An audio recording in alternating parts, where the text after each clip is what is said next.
حضرت فاطمہ کے گھر میں فاقہ حد سے بڑھ گیا تو حضرت علی نے فرمایا کہ جاؤ اللہ کے نبی سے کچھ تو مانگ کے آؤ، کچھ تو پیٹ میں جائے۔ زندگی میں کبھی ایسا موقع نہیں آیا، یہ ایک دفعہ اتنا فاقہ آیا کہ حضرت علی جیسی ہستی نے بھی کہا جاؤ۔ تو آپ تشریف لائیں اور دروازے پہ دستک دی تو اتنا پیار تھا۔ جب حضرت فاطمہ گھر میں داخل ہوتی، اللہ نے ہمیں اولاد کے ساتھ کیا سلوک کرنا ہے، اللہ نے ہمیں اپنے نبی سے یہ بھی سکھایا۔ حضرت فاطمہ جب بھی گھر میں آتی، اور ساتھ ہی تو گھر تھا، دیوار سے دیوار ملی تھی، روز کا آنا جانا تھا، تو میرے نبی بیٹھے نہیں رہتے تھے، آؤ فاطمہ کیا حال ہے، کھڑے ہو جاتے اور تیزی سے آگے بڑھتے، دروازے پر ہی حضرت فاطمہ کا ہاتھ پکڑ لیتے، ہاتھ کا بوسہ لیتے، بوسہ لے کر ہاتھ پکڑے پکڑے بیٹی کو چارپائی پہ پہلے بٹھاتے، اس کے بعد خود بیٹھتے تھے۔ اکرموا اولادکم، میرے نبی نے کہا اولاد کو عزت دو، پھر وہ تمہیں عزت دیں گے۔ ہمارے ماحول میں اکثر ماں باپ نے اولاد پہ ڈنڈا ہی اٹھایا ہوتا ہے، پھر ان میں بغاوت پیدا ہو جاتی، پھر کہتے ہیں اولاد نافرمان ہے۔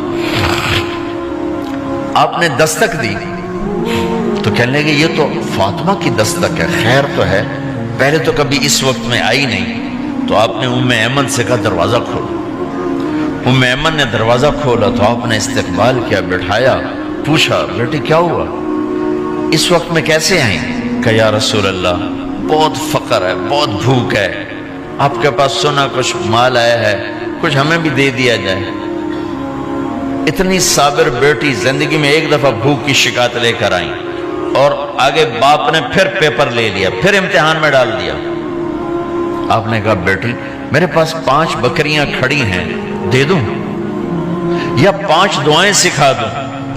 یہ بھی کوئی کتنا سخت موقع تھا، کتنا سخت موقع ہے کہ صبر کا پہاڑ بیٹی اتنی مجبور ہو کر آتی ہیں کہ یا رسول اللہ برا حال۔ تو میرے نبی کہتے بیٹی یہ بکریاں بھی لے جا، دعائیں بھی لے جا، دونوں جمع کر دیتے، یا دعائیں بعد میں سکھا دیتے، بکریاں دیتے، ایک تو دے دیتے، پر امت کے غریبوں کو تسلی دینی تھی، چونکہ امت میں اکثر طبقہ غریب ہوگا۔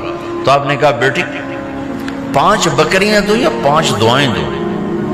تو وہ سمجھ گئیں اپنے باپ کے مزاج کو کہ ابا جان امتحان لے رہے ہیں۔ تو کہا ابا جان بکریاں چھوڑ دیں، مجھے دعائیں سکھا دیں، مجھے بکریاں نہیں چاہیے۔ بھوکے کی رات بھی گزر جاتی ہے اور بھوکے کا دن بھی ڈوب جاتا ہے۔ تو آپ کا چہرہ ایسے کھل گیا کہ میری بیٹی پاس ہو گئی۔ کہا بیٹی آپ تم دعا میں یہ کہا کرو یا اول الاولین یا آخر الاخرین یا ذا القوة المتین یا راحم المساکین یا ارحم الراحمین، یہ تیرے لیے 5 بکریوں سے اعلیٰ چیز۔ اب گھر واپس گئیں خالی ہاتھ۔ حضرت علی نے فرمایا تو کچھ بھی نہیں لائی؟ کہا نہیں لائی ہوں، بہت کچھ لائی ہوں۔ کہا کیا؟ کہا میں دنیا لینے گئی تھی، آخرت لے کے آ گئی۔ ذہبت للدنیا وجئت بالآخرہ۔ تو حضرت علی نے فرمایا تیرا آج کا دن سب سے اعلیٰ دن، خیر ایام کی حال۔ داماد کا امتحان لے لیا، حضرت علی کو بلا لیا، علی 5000 بکریاں دوں کہ 5 دعائیں دوں؟ اس وقت تو 5 بکریاں، اب 5000 کر دیں۔ علی 5000 بکریاں لیتے ہو یا 5 دعائیں لیتے ہو؟ تو بھی سمجھ گئے کہ آج میرا محبوب مجھ سے امتحان لے رہا ہے کہ علی کتنا کو مضبوط ہے اپنے ایمان میں۔ اور فاقے میں نے بتا دی کیا گزر رہے ہیں، آدمی اپنی بھوک سہ لیتا ہے، اولاد کا رونا برداشت نہیں ہوتا ہے۔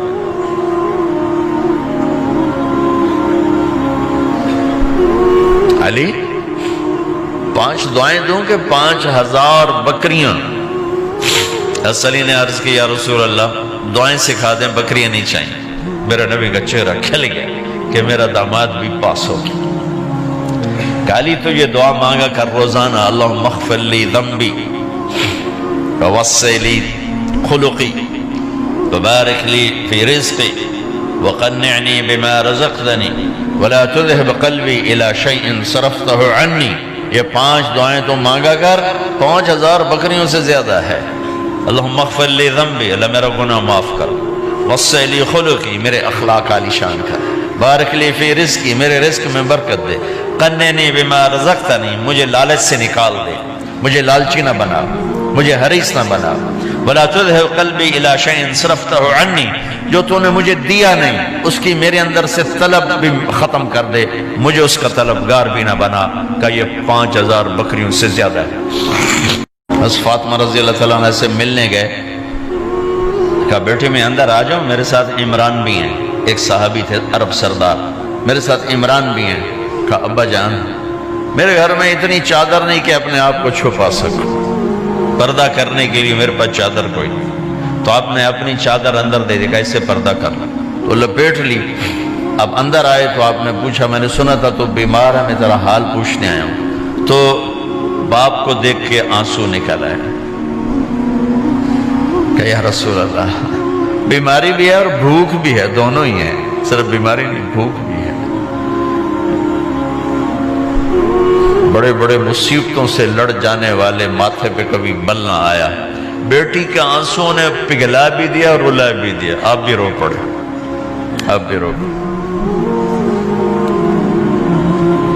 پھر کہا میری بیٹی نہ رو، والذی بعث اباک بالحق ما ذقت من 3 ایام طواقا، آج تیسرا دن ہے میں نے ایک لقمہ نہیں کھایا، میں تیرے ساتھ۔ اور میری بیٹی میں تمہیں بتاؤں، میرے رب نے مجھے کہا تھا میرے حبیب اگر آپ چاہیں تو احد پہاڑ سونا بنا دو، 10 میل لمبا چوڑا ہے احد پہاڑ، 10 میل، میں احد پہاڑ سونا بنا دوں آپ کی خدمت میں پیش کروں؟ تو میں نے کہا نہیں یا اللہ مجھے نہیں چاہیے، میں ایک دن بھوکا رہوں گا، ایک دن کھانا کھاؤں گا۔ پھر فرمایا بیٹی کیا تجھے یہ عزت کافی نہیں ہے کہ اللہ نے تجھے جنت کی عورتوں کا سردار بنا دیا؟ یہ سرداری سونے چاندی میں تل کے نہیں ملی ہی، ہوئے ہوئے ہوئے، میں قربان جاؤں۔ بھائیو آپ سب ماشاءاللہ نوجوان نظر آ رہے ہو، تھوڑا وقت نکال کے اگر آپ پڑھے ہوئے ہو اپنے نبی کی زندگی پڑھا کرو، اپنے نبی کی زندگی پڑھا کرو، بڑا ایمان بھی بنے گا، حوصلہ بھی ملے۔ آپ حسن حسین کو کہتے تھے میری آنکھوں کی ٹھنڈک، میرے جگر کے ٹکڑے، میرے سینے کی ٹھنڈک، میرے لاڈلے، جنت کے چاند، جنت کے سردار، میرے 2 پھول، یہ سارے الفاظ حسن حسین کے لیے ہیں، اور ان کے بھوک کی وجہ سے رونے کی آواز سنتے تھے اور تڑپتے تھے، لیکن روٹی نہیں مانگی ان کے لیے، روٹی نہیں مانگی، کہ اپنی امت کے غریبوں کو تسلی دینی تھی کہ اگر میں فقیر بن کے جا رہا ہوں تو تمہارے اوپر بھی امتحان ہے، چند دن برداشت کرو۔ آپ نے فرمایا سب سے پہلے میں جنت میں داخل ہوں گا، سارے نبیوں پر جنت حرام ہے جب تک میں نہ چلا جاؤں، اور ساری امتوں پر جنت حرام ہے جب تک میری امت نہ چلی جائے، سب سے پہلے میں جنت میں داخل ہوں گا، وما یا فقراء المؤمنین، اور میرے ساتھ میری امت کے غریب لوگوں، میرے ساتھ میری امت کے غریب لوگ میرے ساتھ پہلے داخل ہوں گے۔